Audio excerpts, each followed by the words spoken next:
Welcome to Gamification Diaries. Hello to everyone, and I am super excited to have one of my friends, Andrzej Marczewski, today. And I think he is one of the most well-known gamification experts in the world. And I'm such a has a honor to have him as a host in our session. Hello to everyone.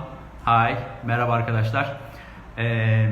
So I met him in Madrid in 2015, and he was like a rock star of Gamification World Conference actually, and we got a very special moment till 2015, and thanks to him he's going to share his experience and all his models about user types and also game thinking models, and his energy is very high, let me say this way, because last time I see him in Amsterdam and he was rocking the stage, let me say this way.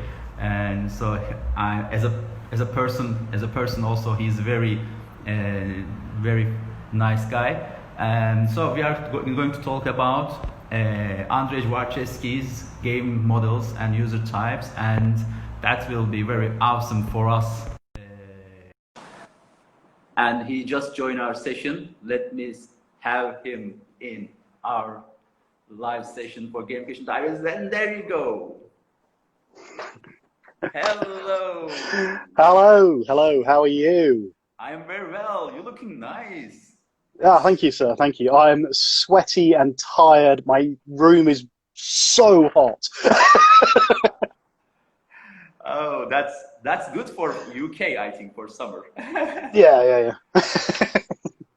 Thanks for your time, Andrzej, and it's such an honor to have you in my session. And we are all very excited to have you in this Gamification Diaries. And thank you for your time. No, you're very welcome. Oh, let's get out. And I know you are very popular in the whole domain, in gamification domain. But let me say it this way: when you heard about gamification first, and how you involve it, let's say it. So I blame Gabe Zickerman. So what happened was 2010, 2011, I was doing social media blogging. I decided I was going to do blogging. Everyone was a blogger at that point. So I thought, I'm going to do my personal kind of brand and blog and things like that. And something I wrote made someone I know say to me, "Oh, have you heard of gamification? Because you like games, you're doing all this stuff. Here's this guy called Gabe Zickerman who is really on top of all this." So I had a look at his stuff. And then he came to speak at the company I work at. Just so happened, it wasn't part of me getting involved. And I got to meet him. And from there, it was kind of, oh, right, I get this, because this is what I already do. This is how I already think. This is how I solve problems. This is how I design solutions. Now I know there's a word that describes it, gamification. To me, it was just building things. So I'd always done it. I had been doing, I came into sort of professional life in 2000 as a web designer. And at that point, I was already building things that looked like games and felt like games. I then moved into developing learning materials. And again, I based all of the way that I built stuff on how games worked. So I'd always been doing it. I just didn't know that, well, in fact, then it didn't exist as a concept. Now, gamification is a thing, and I'm part of that thing. Yeah, such a powerful content you already create, and that's very grateful to you. Actually, we have you in domain. Let's start with this terms and this the definition of gamification. I know that you are not a fan of it, but how you define it? How you define gamification, and in your game thinking spectrum, I'm going to show in a minute. I really love it, and it's very insightful. And I translated Turkish to our community for my book. And you can start with game thinking spectrum too. How you define gamification and what is the games for you? So, my definition of gamification changes. Not the core. So the core of it is using things that make games interesting and engaging to make things that aren't games interesting and engaging. So that's kind of the core. Now, the official title at the moment, or the official definition at the moment for me, is something like the use of game elements, game design, and play in non-entertainment contexts. I think that's my current official one. So for me, the way the whole spectrum works, and why I kind of built the spectrum and why I was thinking about it, there were lots of arguments about what gamification was and what it wasn't. And to me, I like to build frameworks. I like to have quite concise thinking because I'm dyslexic and my brain works in weird ways. So I thought I'll do this thing where I'm going to define what they are for myself more than anything else. So the way it worked for me was, you have kind of at one end of the spectrum, you have this idea of game-inspired or playful design, where you make something look a bit game-like, but you don't really use anything that's game-related. There's no reward systems, there's no mechanics, nothing. It's just, you might make it look like a spaceship display or something.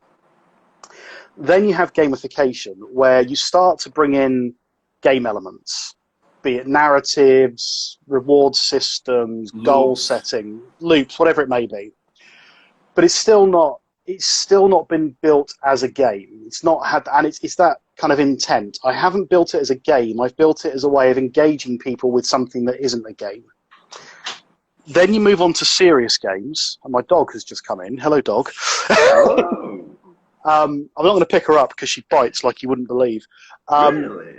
Oh yeah. Then you go into serious games, and now serious games, it's been designed as a game. It should play like a game, it should feel like a game, look like a game, have the engagement loops of a game, but it's not been built for entertainment. It's been built to solve a problem or to teach something. So the one I always use is in kind of... what was the game? For example, or... Well, no, that's simulation. Now that has its own little bit on the side. That's a bit weird, simulation. But with serious games, the Cancer Research released quite a few where you play a real game, it's a really fun game, but the purpose of the game was to not be fun, it was actually to help with research. So when a game is being built, the idea is it needs to be fun and entertaining and probably make someone money. When you build a serious game, the purpose is teaching or something. It's not just pure entertainment. Simulation sits somewhere in between that and games, because simulation, for me, is a little bit odd because it's not a real game. Because there's usually no sort of proper goals or challenges other than just doing what you're meant to be doing. So it sort of sits with serious games, but it's a bit more gamey and it's a bit gamification. So simulations have always just, I don't know where they sit properly. They sit somewhere between them. And then games, which is just for fun. Now the point with all of it was to kind of get across that all of these things exist, and I consider myself a gamification designer, but I'm not stuck with gamification as my only solution. So if a problem needs a serious game, then I'm not going to say, oh no, I can't solve it, it needs a proper game, I can only do gamification. As gamification designers, that's a really silly mentality that some people have. If it's not points and badges or a leaderboard, then I can't fix it. You want someone who can build games. So from my perspective, and where I work now especially, it's all about, these are all things that we as gamification designers do. We just have this really badly defined word called gamification that is used as an umbrella for everything, but then people get very excited about saying, oh, it's not really gamification if you've got this or if you haven't got this. So the whole definition thing's crazy. For me, and if you're going to watch this and listen to this, if you're solving problems with games, fine. That's what you need to do. That's what you're doing. Doesn't matter whether it's gamification, serious games, gameful design, whatever it may be. It's all the same thing, but some are easier to do. Yeah, but some are easier to do than others. Building a real game is really hard. Building gamification is difficult, but much less hard than building a big 3D world and that sort of thing. So sometimes gamification is financially a better option for people than a proper, full, serious game. And Let me talk about a little bit your books and blogs. I mean, because of your background, for everyone, we are thankful you too to you creating very powerful website. It still exists, Gamified UK. It's still updated, and thanks for that. And sometimes. yeah, I mean, it will be better for guitar videos too. Yeah. You should add some tabs like guitar videos. I mean, so for our watchers, and later we will put this to the YouTube. I think Gamified UK, one of the most important gamification blog in the world. Let me say this way with contents and how you open it, first of all, and also you create an amazing book called Even Ninja Monkeys to Like to Play. You put very good content from this blog to this your book, I think. Can you tell us a little bit your blog and books? Yeah, of course. So, like I said, I had been blogging already on social media, or about social media. So I had a website, Marczewski.me.uk. And when I started to kind of move towards gamification and writing about gamification, for me it's a way of, when I write a blog, it's getting ideas out of my head. Because if I don't, they disappear and I never see them again. But if I put them into the blog, then I've had to think about it and write it. And I started that in 2011. And I wrote one blog a week, every week until this year. At least one blog a week, every week until this year. And so there's lots of content. There's some repetitive content, there's updated content, because over that period of time I've learnt more. Some of my early stuff is wrong, really, I would say. Yeah, I put my hand on heart and say, I read some of it now and think, oosh. And actually some of them I've even added little notes in them saying, oh, you know, updated, this was rubbish. Actually, what you need to do is this. So let's say this way, not rubbish, but maybe it could be updated. Well, it was all about, back then it was all about points and badges, and that was all anyone knew about, really. So it's kind of, you know, we had the Gabe's SAP framework, and that was it. And that was fairly extrinsic in its nature as well, except for one bit. So we kind of, everyone did it. Everyone involved in the industry at that point didn't know any better, and we've slowly learned. So yeah, so I added content, and then 2012 I released a book that was just a compilation of some of my early blogs, Simple Introduction, which was not a very good book, but it was just something to get out there. I'll be perfectly honest, it was a bit of a moneymaker, just purely to get something out because there wasn't much out there. And I could see a gap in the market for another book. Gabe had 2 out, I think, at that point, and that was it. So I thought, I'll get that out. And then a few years later, I developed the user type framework properly and a few other things. And I thought, oh, let's put together a proper book, one where I've actually thought about it, I've edited it, I've made it coherent. So that was how Ninja Monkeys was born. And then 3 years ago, I realized that I had a whole lot more content at that stage. And I thought, I want to do another version. And I was trying to get a publisher for it, and I almost got a publishing deal. But in the process of getting to that stage, they'd given me a lot of advice on how to restructure the book to make it more sensible, so that there was a start, a middle, and a finish. So if you take the 2 books and look at the indexes or the contents pages, the new version, whilst it has a lot of the same content, makes much more sense for a reader. And then I think I added about 200 more pages or something ridiculous. There's a huge amount of extra content to the new one. So thanks for your doubters. You call it Unicorn Edition. Unicorn Edition, yeah. Which hasn't helped sales, trust me. Not using sensible names doesn't help you sell a book. But the publisher fell through, and I thought, oh, I'll do it again. I'll publish it myself. And it came out. But the problem with it was, not the problem with it, the thing that happened was, I've then come out with the gamification design framework and a few other bits and pieces that don't fit in the book. And I've started writing some more stuff for a new book, which is kind of you've probably seen it on the website. Every now and again, you'll get an introduction to web blog. And like there's part 1, part 2, part 3, that's about part 12 now. And they're all designed to become a book eventually. Oh. And I got to the point, beginning of this year, where I just ran out of ideas. I'd been writing for so long about this topic that I just couldn't think of anything else to say that I hadn't said. And I was just saying the same thing, but slightly differently. So I just stopped this year.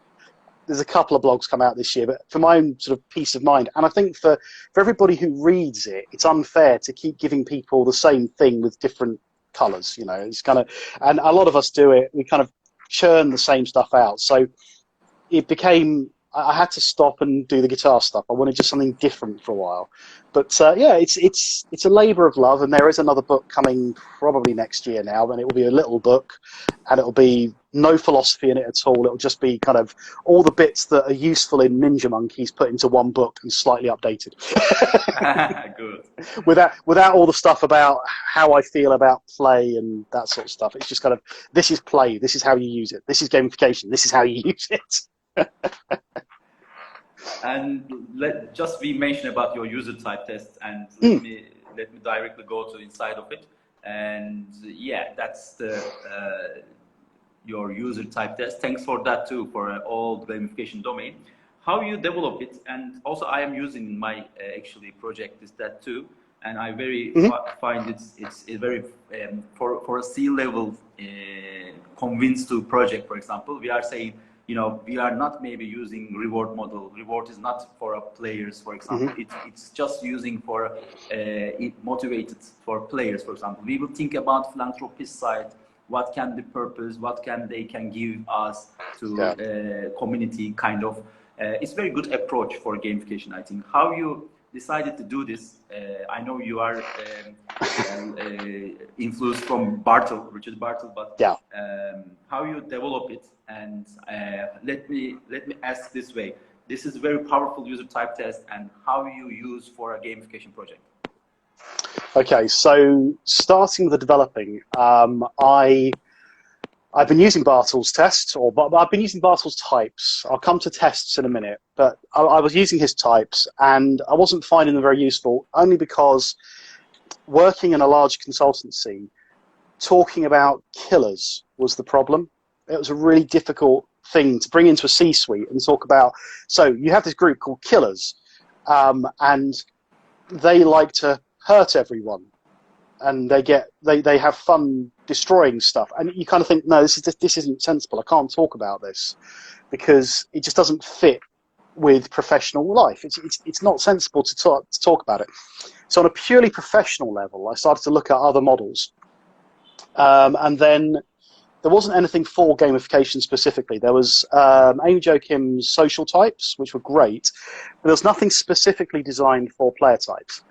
At that point, I had already kind of started using RAMP as a little framework for myself, which was a combination at the time of self-determination theory and Dan Pink's drive. Yep, there we are. And I thought, well, okay, let's think about these four groups. What would they be if they were people? And so I created personas around these kind of, well, if it's relatedness, there's going to be a social person. So it's a socializer, much the same as Bartle. Autonomy, they want to be free and do things, free spirit.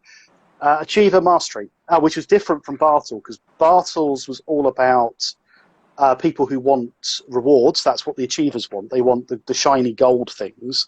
Whereas in my framework, achievers want to improve themselves at an intrinsic level.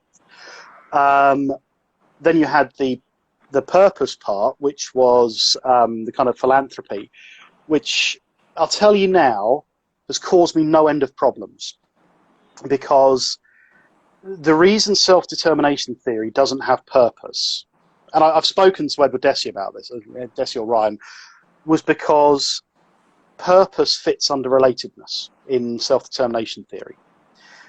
However, when you're designing a solution for somebody, that sort of philanthropy, the altruism, has to come out slightly differently, because whilst if you're designing something for social networks and relatedness, there's a whole separate set of motivations that get people to want to help each other. And there are different mechanics that revolve around getting people to help each other. So I couldn't just have them together. So my version of purpose was all about helping each other.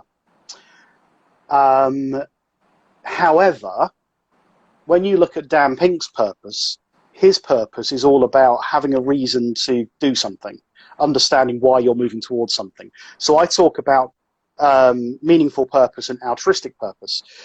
But that came later and caused me lots of problems when I was developing the framework in the first place. So, like I said, you learn and you evolve. Anyway, so the player types. I spoke to Richard Bartle about them because I was having trouble getting my head around certain aspects of how you design this, because I had these 4 types that were just intrinsic types. And then I realized you do have the extrinsic type. Yeah, here you go, the evolution. But you do have an extrinsic type of user. You do have somebody who just wants rewards.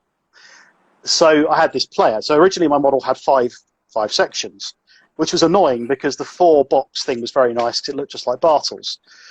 Then I had this idea of, well, if I make this 3D and I have this idea of intrinsic and extrinsic, so the players, they have their own set of types. So you get the, whatever I've got there now, mercenary, whatever else it is. So you have this extra 4 set of types. So I was up to 8 types at that point. And then I was working with Richard on this, and he was kind of helping me through some of it. And then someone said to me, but what about, whilst you might not like the killers, they do still exist. They do still have some kind of relevance in a professional world. There are still people who disrupt in a negative way. I was like, yes, disrupt. So Disruptor came about. And again, I was trying to be clever, and I did this thing, well, if I've got 4 intrinsic types, I've got 4 extrinsic types, I need 4 disruptive types. So I ended up with this massive, the dodecad thing with the 12 types. And it was, I don't use it. I don't use the 12 types, but some people do. Some people find it very useful to be able to break people down that much. Personally, it's there, I built it, I've sent it out into the world, and it does its own thing now. It's got kids now, it's happy, it's got pets. I don't speak to it anymore, but I do speak to the Hexad. So that was where that came from. It was really just, it originally came from the fact that I couldn't use Bartle's user types for gamification properly. And if you ever speak to Richard Bartle, he'll actually say to you, don't use my user types for gamification, because they're not for it. They're for role-playing games. So he gets really annoyed when he sees marketing people going, oh, yes, we've used this bit of marketing here for the killers. And the killers are the people who like to win. And he keeps going, no, they're not. They're the people who like to hurt people. It's nothing about winning. He actually said to me, a killer will act like any other type of user. Well, they might be, imagine this, you've got a killer who acts as a socializer and becomes your best friend. And then he stabs you in the back and steals all of your gold. Because making you think he's your best friend and then stabbing in the back and then taking all his stuff is so much more rewarding to him. Now, in the corporate world, they're called sociopaths or psychopaths. So you can see where you're going. I remember talking to somebody who was a manager and going, oh, there's this group who hurt people. And he goes to me, so what you're saying is they're psychotic. I'm like, oh, yeah.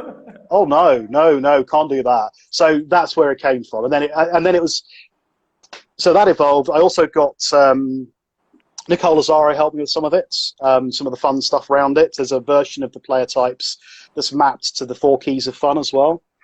I spoke to Amy Jo Kim about certain parts of it. And then, obviously, I did quite a lot of research in the background. And then, obviously, Gustavo and Leonard Mack got hold of it to create a new version of the test. Because in the meantime, I built this test for it that was just based off my own imagination.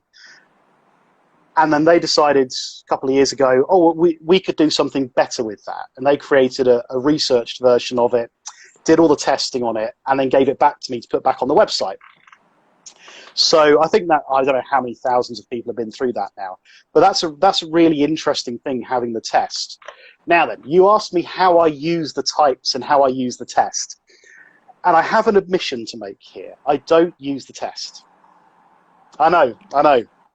Now, the reason I don't use the test is because having used the test and having done a lot of this, there are some problems with a test that don't show themselves until you're designing something.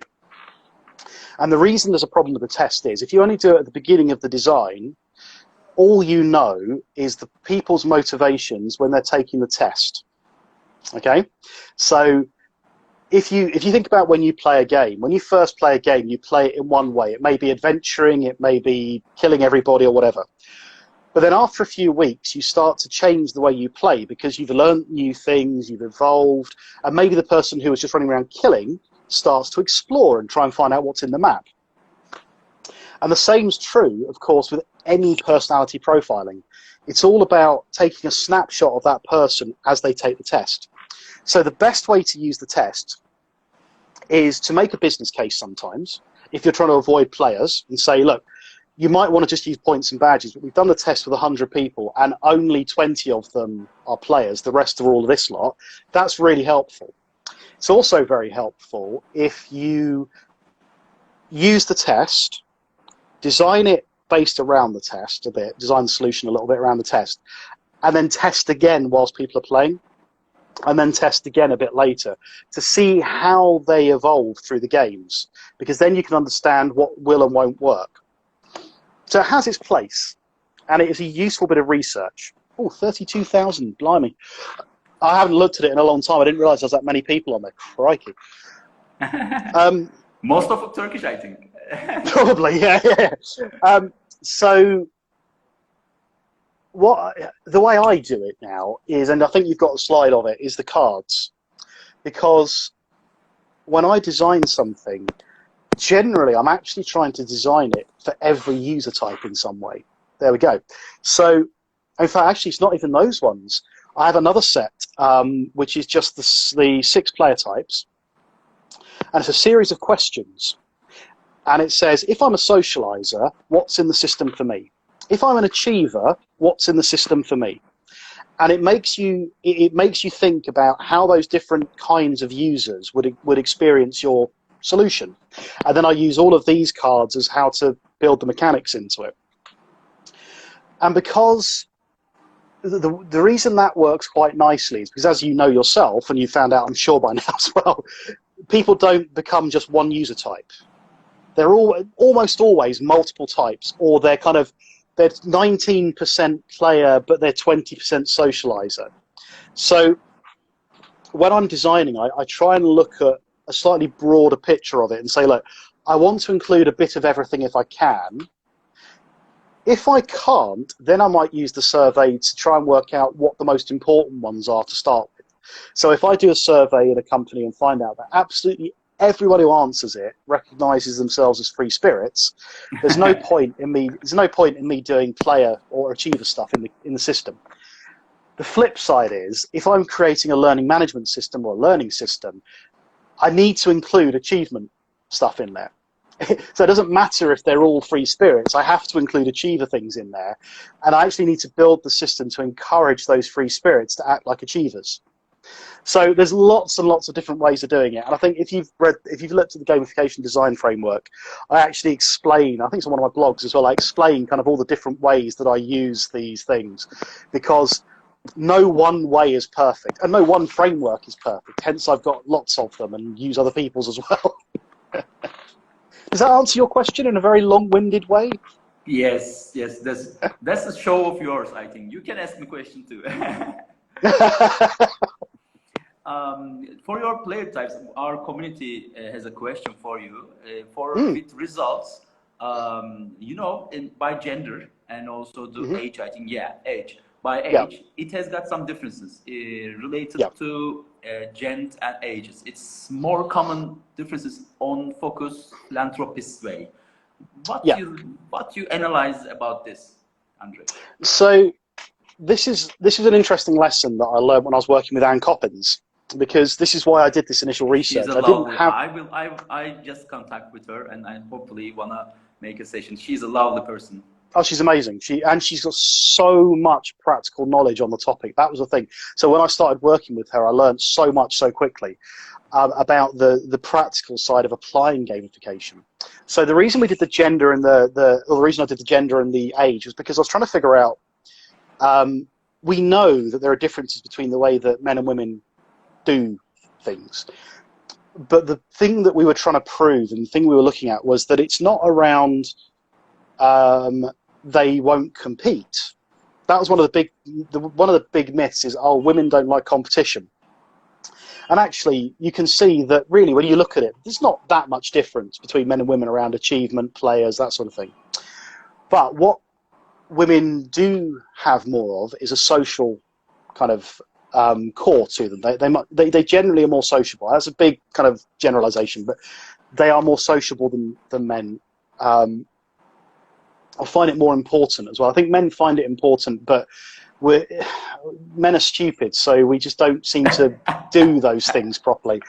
But the thing with the competition was that women are just as competitive, but they will only compete or generally only compete if they feel that the competition is fair.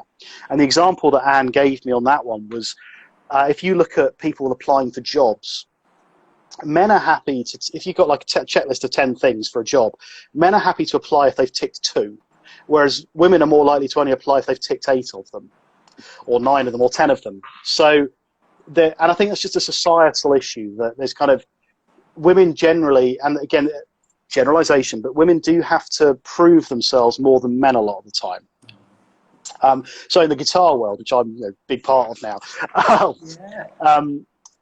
there's this big thing of, oh, she's a really good player for a girl. It's like, no, she's a really good player, full stop. Don't need for a girl. If she plays guitar really well, she just plays guitar well. But there's this kind of, all the guitar heroes that people grew up with are men. So there's this feeling that, oh, well, you know, she's a girl, but she plays okay. No, she plays better than you. So she just plays well. And I think we have the same problem everywhere a lot of the time. Now, the age thing was the most interesting one for me when I was doing it, only because I hadn't thought about age and how we approach games and gamification. So I was always told, oh, the older generation don't play games. And I'm sat there looking at my 80-year-old father playing Call of Duty going, yes, they do. And when I looked at it, I found that actually what it is, they just play differently.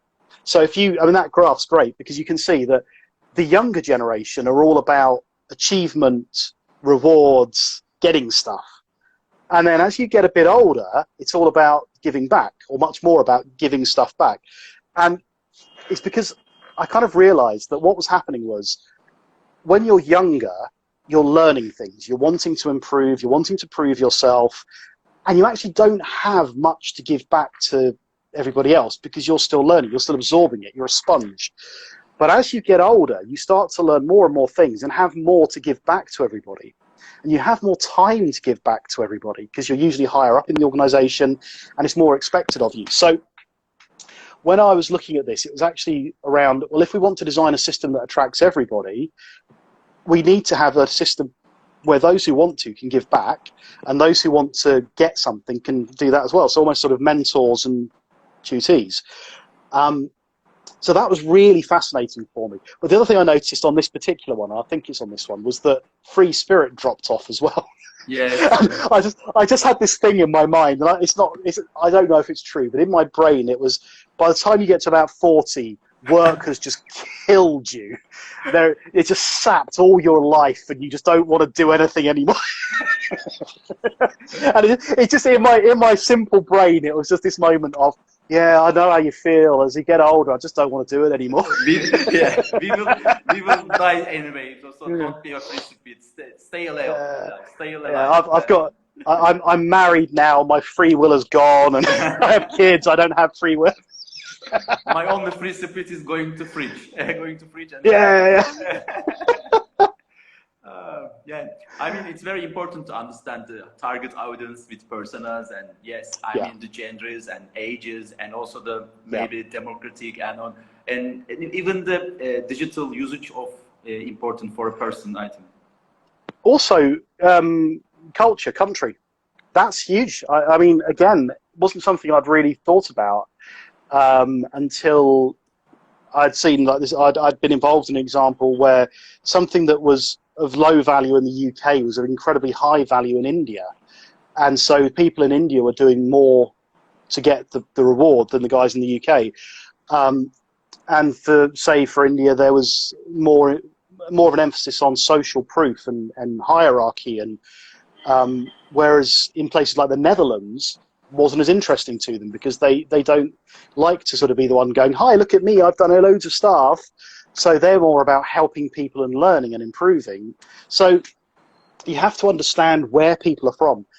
A great example on one of the projects we're working on now is that in the Asia region, people weren't getting involved in the gamified system because they felt that it was a game, it wasn't for them, it was for the Western society, Westerner group, and they didn't want their managers to see them playing games.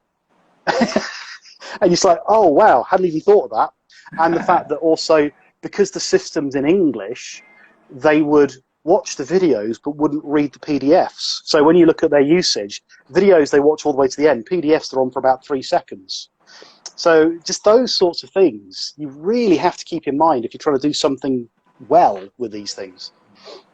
I think also it's time to talk about the game mechanics. I mean, I'm trying to understand the users, and I choose this screen, you know, user 1, user 2, some of user with this age, motivated with rewards, user 3 motivated by achieve something, by own, something like that. And we can use game mechanics to attach those. I think it's very powerful to understand. And what I love it, you put this game mechanics to the periodic table. That's fascinating. I mean, it's a great idea. How you find it and how you choose game elements in your gamification. God, that took a long time to do. So, all right. So when I was doing the player types, it all comes back to player types originally. I started off with, I think it was 47 game mechanics or something.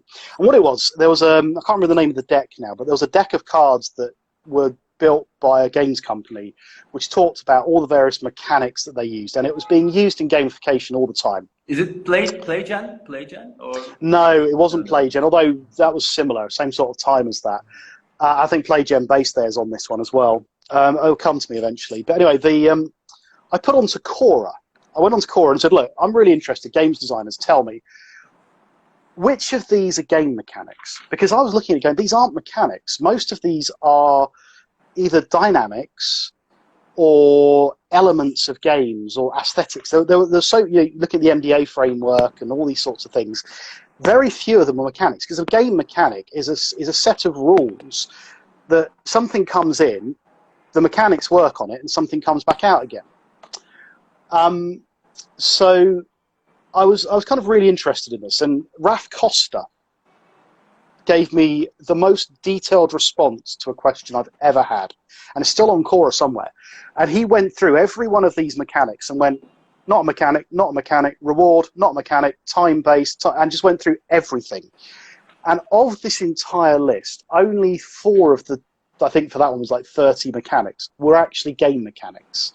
The rest were reward schedules, or they were social things. It was totally wrong. So I stopped talking about game mechanics and talked about game elements or gamification elements, because these were all things that were still useful. So if you look at that thing, you've still got strategy. That's not a mechanic.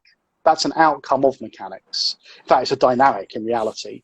What else we got? Flow. Again, not a mechanic, an outcome of good design. So I couldn't call them mechanics anymore. So I started to group based on what I thought.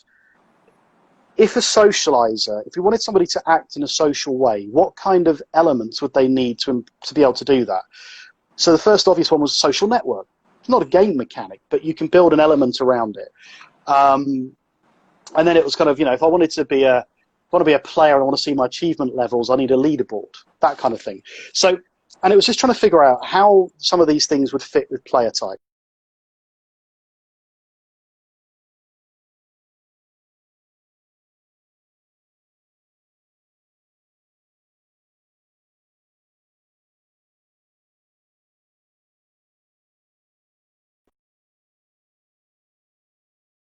It was all about trying to figure out what mechanics would convince people to do the things we needed them to do, or that they would enjoy.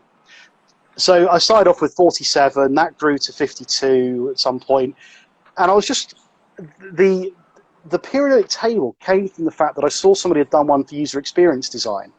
And I just thought, that's genius, because it's a really easy way just to color code, put it all in one place, and if somebody's thinking, right, I want to encourage social behavior, just look at the pink line and say, well, if I do these things, that'll encourage social behaviour. And then again, Gustavo and Leonard took this and did some proper research around it.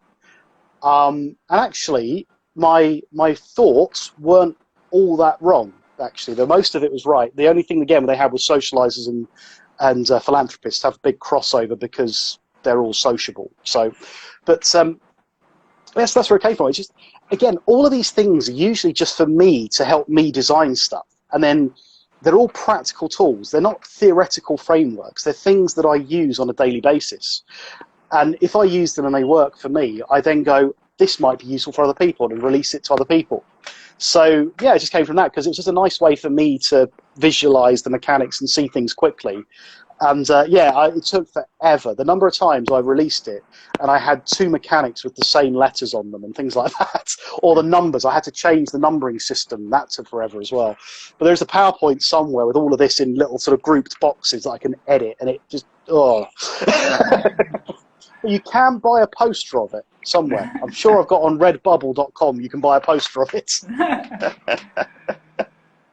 I mean, yeah, we also talk about your all, let me say, core principle of gamification. We talk about intrinsic motivation. We talk about user type test. We talk about actually the game mechanics too. And you wrap up with the gamification framework. You have a gamification framework too. Let's talk about a little bit this gamification design framework too. Yeah. So again, someone asked me, how do I build a gamified system? And I thought, that's a really good question. And I actually had to sit down and map out the process myself, because I was kind of thinking, what is it I actually do to get me to the point where I can build a solution? And the idea was, and so there are 2 versions of it. There's the one that's kind of the long version that you scroll down and different things on it and different loops. And then there was this one that was just a neat way of presenting it. I like neat pictures. I'm very visual like that.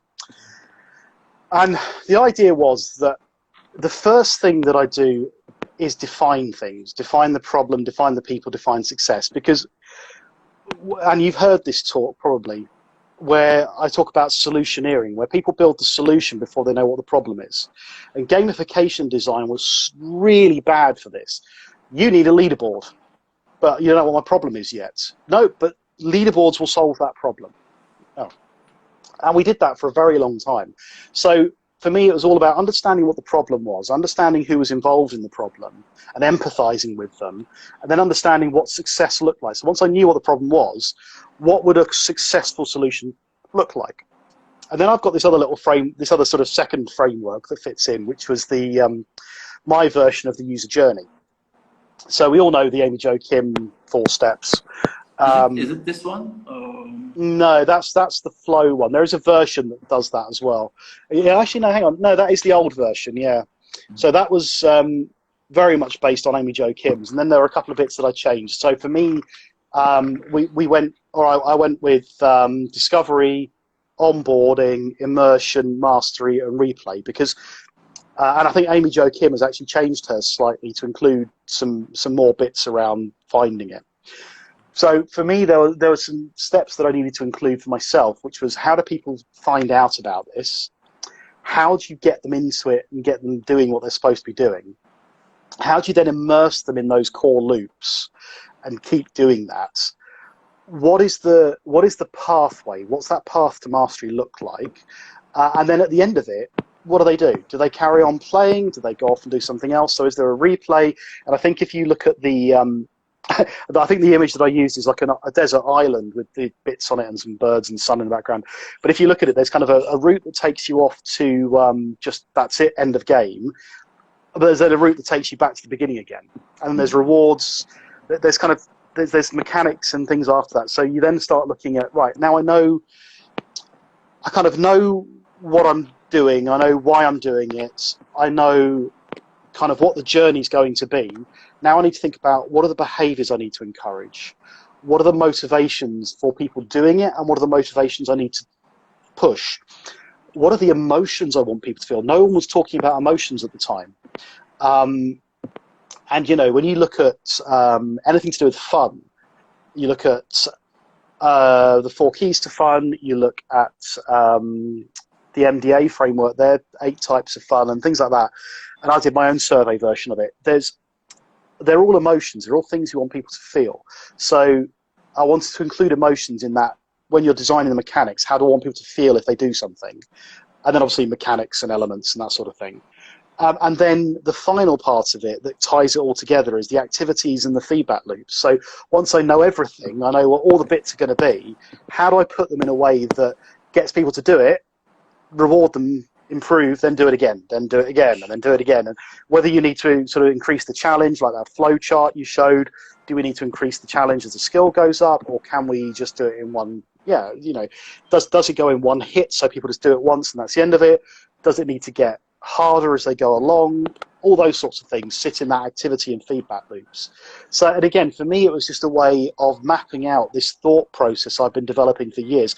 And if you look at my website, there are probably 3 different versions of this. There's the game framework, which was, God, I can't even remember what it was, but I'd managed to fit 4 words around game that felt like a framework to me, because I was in I used to do all these sorts of acronyms. I want that to be game. And then there was some other ones that were a bit less obvious than that. But this one, for me, is kind of my final process on how I do things. This is how I've now worked for a number of years. And it works for me. So, and I know now that it works for other people as well, like yourself. And yeah, there are lots of people who have come to me and said, actually, this was really helpful. Even if they didn't follow the whole thing, even if they did a design thinking process, just that sort of reminder to think about behaviors and motivations and emotions. And there's even another layer to this, understanding around, are things feasible? Are they desirable? Are they viable? Can you actually build these things? There's a whole other layer. Once you've decided on what you're going to do, you then have to put your business head on and go, can we do that? It's all well and good saying, what you're going to have is an immersive 3D virtual world. You're all going to wear headsets and you're all going to go into a virtual reality world. And then somebody stands up and says, we have $200 to do this. You're like, oh, okay, here's a deck of cards. That's all you can have. I mean, yeah, my last question about Andrzej, actually this framework. I mean, last year we organized an event and Jasmine Karataş came to, and we talk about, she has some playing cards and she updated design thinking to do gamification, adding some game mechanics on this design thinking methodology. I'm going to ask you, it's going to be the last question. I'm serious. What is the hardest thing on gamification? I mean, design thinking or mind mapping, they are all scaled very easily to every company with this the framework. Everyone accept that framework. Think about design thinking, think about mind mapping. But if the company think about gamification, there are many frameworks, there are many approaches, there are many different struggle things. I think one of the most bad things about you cannot scale gamification very successfully, because of this, we couldn't find a real framework. What do you think about this struggle to gamifying approach to every company? What is the main struggle? Misinformation. Yeah, it is a hard question. I think it's lack of good information, because we, as an industry, we're still kind of young, but we can't use that as an excuse anymore. We've been going for 10 years now as a proper industry, when you think about it. So we're not really young anymore. I think what we didn't do was grow up quickly as an industry.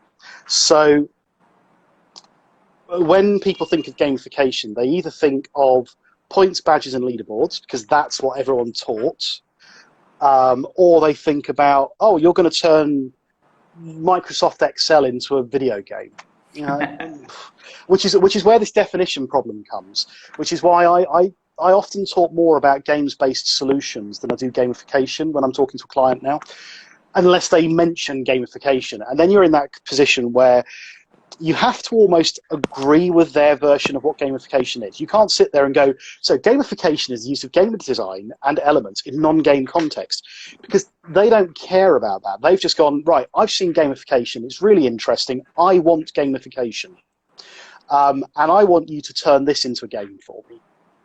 And that's how most of these conversations go, if you're lucky and get invited to talk. And then you have to go through this process of subtly changing the way they think so that what they get is really what they needed, not what they wanted. So for me, it's the word gamification is the biggest problem with gamification, because people don't understand it. And that's because we as the professionals can't agree on what it is. You know, every gamification expert has their own gamification definition. None of us accept Sebastian Deterding's, because unless we're writing about it in a book, because we have to be able to reference it to something. We all change it because that was done 10 years ago and it's evolved since then. Kevin Werbach has a definition all about making things game-like. The process of making gameful experience, gameful experiences and more more engaging. And again, people don't agree with that, even though he did just as much research as Deterding did, and he did it later on when there were gamified systems in existence. I surveyed everyone in the industry 5-6 years ago and said, what's your definition of it? And I created a version of the definition based on all of those, like word analysis and stuff, and it came out something completely different again. Everyone had their own version of it. So it's really hard to get, I expect other industries to understand when you say we're going to do gamification, to understand what it is, because they may have spoken to one company and they said, oh, it's about making games, and they speak to you and you say it's not about making games. So for me, the big thing is, if we can't agree on what gamification is, what we need to all just agree is we're all trying to do the same thing with the same tools. We're all trying to solve a problem with things that games do well. And that, I think, is that's, for me, the biggest issue. The next one's budget, because it's always expensive and no one has any money. And actually, I'll tell you the third one, just very quickly, is because usually it's coming from parts of an organization that have no money, but have got a remit to engage people. So the big example is HR. Always, on every engagement survey they do, we need to engage our staff more. Gamification does engagement. That does it really well. We want gamification. And that's all they know. They don't actually go, we want gamification to do this, this, this, this, and this. It's just we want gamification to engage people. You're like, well, okay, what's engagement? And then you start that whole conversation of what does engagement mean? And so it's just the use of language doesn't help us sometimes. We are not talking same language, actually. We are talking English, but not same language. Exactly, yeah. It's like American and English. Two countries divided by the same language. I'm in my last slide. Surprise, surprise. Maybe you saw it, but this is Madrid, and yeah, I was just there, by the way. I met with him, and I'm such a honor that you had a gamification year of expert with Ann Choppins, Kevin Barba, Pete Jenkins, and you Cho. They are all very important persons. I influenced them very much, and you earned that year as a gamification guru of the year. And thanks for your, because of this blog, because of this book, because of your knowledge you are sharing increasingly, I think. And thanks for that, Andrzej, let me say this way. Yeah, very welcome. I enjoy doing it. I enjoy teaching. That's the thing. Your philanthropist kind of little bit, with your user type. Yeah. What is your user type, by the way? Sure, I haven't looked at it in so long. Yeah. It used to be socializer achiever. I don't know what it is anymore though. I haven't done the test in a very long time. So it used to be socializer achiever. It's probably more around socializer philanthropist now, because I've given up trying to learn anything. my dad used to say to me he'd spent all his life reading manuals and he now refuses to read manuals, so he gets me to tell him how to play games. So I think I'm beginning to go there. That's why I started playing guitar again, because I needed to learn something. This isn't big-headed. I'd got to a point where there was not a whole lot for me to learn from other gamification experts, only because I was seeing my own materials being fed back to me in different ways. And I'd go onto a call and I'd watch a webinar and I'd see my own slides there and think, well, I can't.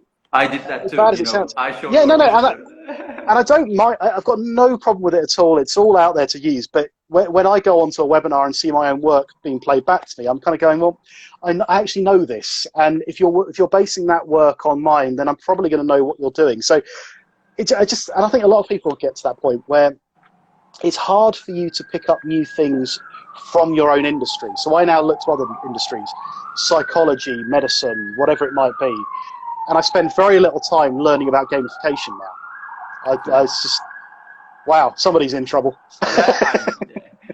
They're coming to get you. Also, I did that in Brighton. You know, I didn't know that you are just right after me. I didn't know that. Oh, right, okay. Can you remember that? I said, you know, Andrzej, can I pay you about that? Because I show your user type. You said, and that's fine, and that's kind of, for me, that's very humbling that people use my stuff, because, you know, really, the user types were made because I needed to do something different to Bartle in a different way because it didn't work for me. And then I'm now attached to dozens of research papers that I've not had any input on, but people have used my content. I find it in people's books. I find it in presentations. And, you know, it's very humbling to see your work and to see people feel that you're an expert on something, when in reality, all you're doing is just trying to kind of get things working for yourself, understand it yourself. So for me, I love it. It's such a thrill to see other people using my things. It just makes it harder for me to enjoy. It's like watching yourself on a. I won't watch this webcast, for instance, because watching myself back is just weird. So seeing your own work presented back to you, going, "That's fantastic. I'm so grateful you're doing it. I'm going to the bar though." Yeah, I think thank you for, we already have a 1 hour, Andrzej. We never have you in Turkey. Let's make a promise. No, don't. We've been trying for years, and it never seems to work out. I've got the same problem with Egypt as well. I mean, it just seems to. We couldn't find right time. We couldn't find to get you from your company.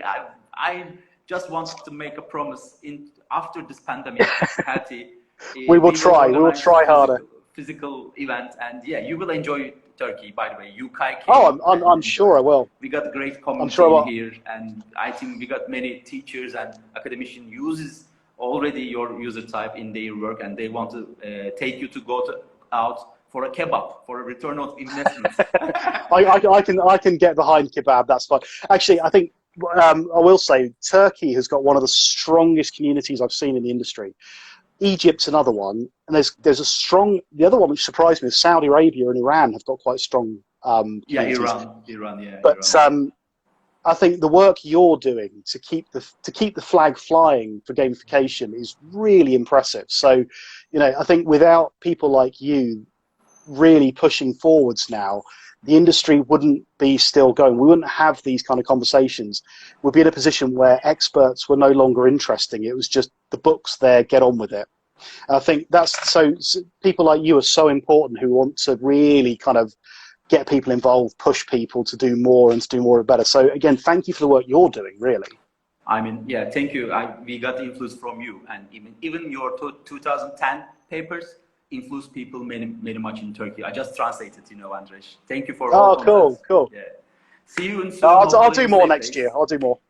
And we will have you hopefully in 2021. Let's say this way. I think I hope so. We didn't leave 2020. No, just ignore. We're going to forget about this one. Yeah, it's just nonsense this year. And hopefully we can have you in Turkey, when maybe with your daughters and wives and maybe family as a family. We are welcome to Turkey. And thanks for your time, Andrzej. Last word from you. Thank you. What is your best word?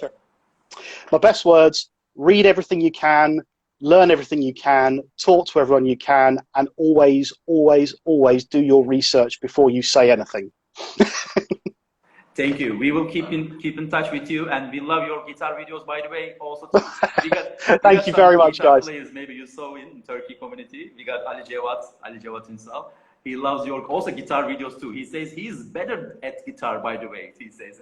Oh, he probably is. I've been playing for 25 years, and I'm not all that good, but I enjoy it so much. Yeah, we enjoy you enjoying, and give our love to your wife and daughter, Andrzej. Thank you for your time. Thank you. Thank you very much. See you soon. Bye, everyone. Bye bye.